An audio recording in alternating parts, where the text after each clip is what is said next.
우리 대한민국의 장래를 짊어질 개혁과 선진의 주체 젊은이들이여. 여러분들은 5, 60대가 겪은 아픔을 얼마나 알고 있는가? 그대들은 조국을 위하여 과연 얼마만큼 땀과 눈물을 흘렸는가? 지금 여러분이 누리는 풍요로움 뒤에는 지난날 5, 60대의 피와 땀과 눈물이 있었다는 것을 결코 잊어서는 안 된다. 5.16 혁명 직후 한미 관계는 매우 어려웠으며 이를 해결하고자 박정희 최고회의 의장이 미국을 방문했으나 큰 성과를 이루지 못했다. 특히 필요한 원조를 얻는 데 어려움이 있었다. 그 당시 한국에 돈을 빌려준 나라는 지구상 어디에도 없었다. 지푸라기라도 잡고 싶은 마음에 우리와 같이 분단된 공산국 동독과 대치한 서독에 돈을 빌리러 대사를 파견해서 1억 4천만 마르크를 빌리는 데 성공했다. 당시 우리는 서독이 필요로 한 간호사와 광부를 보내주고 그들의 봉급을 담보로 잡혔다. 고졸 출신 파독 광부 500명을 모집하는데 4만 6천 명이 몰렸다. 그들 중에는 정규대학을 나온 학사 출신도 수두룩했다. 면접 볼 때 손이 고와서 떨어질까봐 가만 연탄에 손을 비비며 거친 손을 만들어 면접에 합격했다. 서독 항공기가 그들을 태우기 위해 온 김포공항에는 간호사와 광부들의 가족, 친척들이 흘리는 눈물로 바다가 돼 있었다. 낯선 땅 서독에 도착한 간호사들은 시골 병원에 뿔뿔이 흩어졌다. 말도 통하지 않은 여자 간호사들에게 처음 맡겨진 일은 병들어 죽은 사람의 시신을 닦는 일이었다. 어린 간호사들은 울면서 거지에 알코올을 묻혀 딱딱하게 굳어버린 시체를 이리저리 굴리며 닦았다. 하루 종일 닦고 또 닦았다. 남자 광부들은 지하 1000m 이상의 깊은 땅 속에서 그 뜨거운 지열을 받으며 열심히 일했다. 하루 8시간 일하는 서독 사람들에 비해 10몇 시간을 그 깊은 지하에서 석탄 캐는 광부 일을 했다. 서독 방송 신문들은 대단한 민족이라며 가난한 한국에서 온 여자 간호사와 남자 광부들에게 찬사를 보냈다. 세상에 어쩌면 저렇게 억척스럽게 일할 수 있을까 해서 붙여진 별명이 코리안 엔젤이라고 불렸다. 몇 년 뒤 서독 르비케 대통령의 초대로 박 대통령이 방문하게 됐다. 그때 우리에게 대통령 전용기는 상상할 수도 없어 미국의 노스웨스트 항공사와 전세기 계약을 체결했지만 쿠데타군에게 비행기를 빌려줄 수 없다는 미국 정부의 압력 때문에 그 계약은 일방적으로 취소됐다. 그러나 서독 정부는 친절하게도 국빈용 항공기를 우리나라에 보내주었다. 어렵게 서독에 도착한 박 대통령 일행을 거리의 시민들이 플랜카드를 들고 뜨겁게 환영해 줬다. 코리안 간호사 만세, 코리안 광부 만세, 코리안 엔젤 만세. 영어를 할 줄 모르는 박 대통령은 창밖을 보며 감격에 겨워 땡큐, 땡큐만을 반복해서 외쳤다.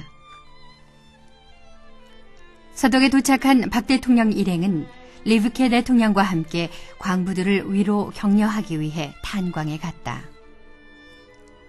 고국의 대통령이 온다는 사실에 그들은 500여 명이 들어갈 수 있는 강당에 모여들었다. 박 대통령이 수행원들과 함께 강당에 들어섰을 때 작업복 입은 광부들의 얼굴은 시커멓게 그을려 있었다. 대통령의 연설이 있기에 앞서 우리나라 애국가가 흘러나왔을 때 이들은 목이 메어 애국가를 제대로 부를 수조차 없었다. 대통령이 연설을 했다. 단지 나라가 가난하다는 이유로 이억만리 타국에 와서 땅속 1400m도 더 되는 곳에서 얼굴이 시커멓게 흘려가며 힘든 일을 하고 있는 제 나라 광부들을 보니 목이 메어 말이 잘 나오지 않았다. 우리 열심히 일합시다. 후손들을 위해서 열심히 일합시다. 열심히 합시다. 눈물에 잠긴 목소리로 박 대통령은 계속 일하자는 이 말을 반복했다. 가난한 나라 사람이기 때문에 이역만리 타국 땅 수천 미터 지하에 내려가 힘들게 고생하는 남자 광부들과 굳어버린 이방인의 시체를 닦으며 힘든 병원 일을 하고 있는 어린 여자 간호사들, 그리고 고국에서 배 앓고 있는 가난한 내 나라 국민들이 생각나서 더 이상 참지 못해 대통령은 눈물을 흘렸다. 대통령이란 귀한 신분도 잊은 채 소리내어 눈물을 흘리자 함께 자리하고 있는 광부와 간호사 모두 울면서 영부인 유경수 여사 앞으로 몰려나갔다. 어머니, 어머니 하며 유교사의 옷을 잡고 울었고 그분의 옷이 찢어질 정도로 잡고 늘어졌다. 유교사도 함께 울면서 내 자식같이 한 명 한 명 껴안아주며 조금만 참으세요 라고 위로하고 있었다. 광부들은 르비케 대통령 앞에 큰절을 하며 울면서 고맙습니다. 고맙습니다. 한국을 도와주세요. 우리 대통령님을 도와주세요. 우리 모두 열심히 일하겠습니다. 무슨 일이든 하겠습니다를 수없이 반복했다. 르비케 대통령도 울고 있었다. 연설이 끝나고 강당에서 나오자 미처 그곳에 들어가지 못한 여러 광부들이 떠나는 박 대통령과 유경수 여사를 붙잡고 우릴 두고 어딜 가세요? 고향에 가고 싶어요. 부모님이 보고 싶어요. 하며 떠나는 박 대통령과 유교사를 놓아줄 줄 몰랐다. 호텔로 돌아가는 차에 올라탄 박 대통령은 계속 눈물을 흘렸다. 옆에 앉은 르비케 대통령은 손수건을 직접 주며 우리가 도와주겠습니다. 서도 국민들이 도와주겠습니다. 라고 힘주어 말했다. 서도 국회에서 연설하는 자리에서 박 대통령은 돈 좀 빌려주세요. 한국에 돈 좀 빌려주세요. 여러분들의 나라처럼 한국은 공산주의와 싸우고 있습니다. 한국이 공산주의자들과 대결에 이기려면 분명 경제를 일으켜야 합니다. 그 돈은 꼭 갚겠습니다. 저는 거짓말 할 줄 모릅니다. 우리 대한민국 국민들은 절대로 거짓말하지 않습니다. 공산주의자들을 이길 수 있도록 돈 좀 빌려주세요를 반복해서 말했다. 당시 한국은 자원도 돈도 없는 세계에서 가장 못 사는 나라였다. 유엔에 등록된 나라 수는 120여 개국. 당시 필리핀 국민 소득 170불, 태국 220불 등 이때 한국은 76불이었다. 우리 밑에는 달랑 인도만 있었다. 세계 120개 나라 중에 인도 다음으로 못 사는 나라가 바로 우리 한국이었다. 1964년 국민소득 100달러. 이 100달러를 위해 단군 할아버지부터 무려 4,600년이라는 오랜 세월이 걸렸다. 이후 그대들이 말하는 이른바 우리 보수 수구 세력들은 머리카락을 잘라 가발을 만들어 외국에 내다 팔았다. 동네마다 엿장수를 동원해 머리카락 파세요 파세요 하며 길게 따 늘린 아낙네들의 머리카락을 모았다.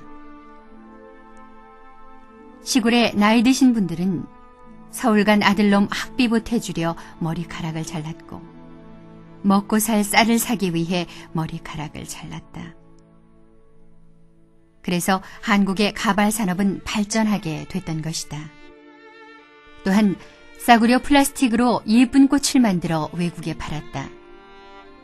곰인형을 만들어 외국에 팔았다. 전국에 쥐잡기 운동을 벌였다. 쥐털로 일명 코리안 밍크를 만들어 외국에 팔았다. 돈 되는 것은 무엇이든지 다 만들어 외국에 팔았다. 이렇게 저렇게 해서 1965년 수출 1억 달러를 달성했다. 세계가 놀랐다. 저 거지들이 1억 달러를 수출해 하며 한강의 기적이라고 전 세계가 경이적인 눈빛으로 우리를 바라봤다. 조국 근대화의 점화는 서독에 파견된 간호사들과 광부들이었다. 여기에 베트남전 파병은 우리 경제의 회생의 기폭제가 됐다. 참전 용사들이 흘린 피와 땀은 기폭제가 됐으며 경부 고속도로가 건설되는데 이를 바탕으로 우리 한반도의 동맥이 심차게 흐르기 시작했다. 우리가 올림픽을 개최하고 월드컵을 개최하고 세계가 우리 한국을 무시하지 못하도록 국력을 키울 수 있었던 것은 그대들이 수구 보수 세력으로 폄하하는 그때 그 광부와 간호사들, 베트남전 세대가 있었기 때문이다. 그대들이 명심할 것은 그때 이방인의 시신을 닦던 간호사와 수천 미터 지하 탄광에서 땀 흘리며 일한 우리의 광부, 목숨을 담보로 이국 전선에서 피를 흘리는 우리 국군 장병, 장렬하는 사막의 중동 건설 현장에서 일한 5, 60대가 흘린 피와 땀과 눈물이 있었기에 그대들 젊은 세대들이 오늘의 풍요를 누릴 수 있다는 사실을 결코 잊어서는 안 된다. 반전과 평화 데모를 외치며 거리로 몰려나와 교통질서를 마비시키는 그대들이 과연 아버지와 할아버지 세대를 수구 세력으로 폄하할 자격이 있는가? 그대들이 그때 땀 흘리며 일한 오늘의 5, 60대들을 보수 수구 세력으로 폄하하기에 앞서 오늘의 현실을 직시하라. 국가 경영을 세계와 미래라는 큰 틀 전체로 볼 줄 아는 해안을 지녀야 하지 않겠는가? 보다 나은 내일의 삶을 위해 오늘의 고통을 즐겨 참고 견디어 국민소득 4만 불대의 고지를 달성할 때까지는 우리들 신구 세대는 한 덩어리가 돼야 한다. 서로 갈라져 반목하고 갈등하기에는 갈 길이 너무 멀다. 이제 우리 모두 한 번쯤 자신을 돌아보며 같은 뿌리에 난 상생의 관계임을 확인하고 다시 한번 뭉쳐보자. 우리 모두 선배를, 원로를, 지도자를 존경하고 따르며 우리 모두 후배들을 격려하고 베풀고 이해해주면서 함께 가보자. 우리 대한민국의 앞날에 더욱 밝은 빛이 비추어지리니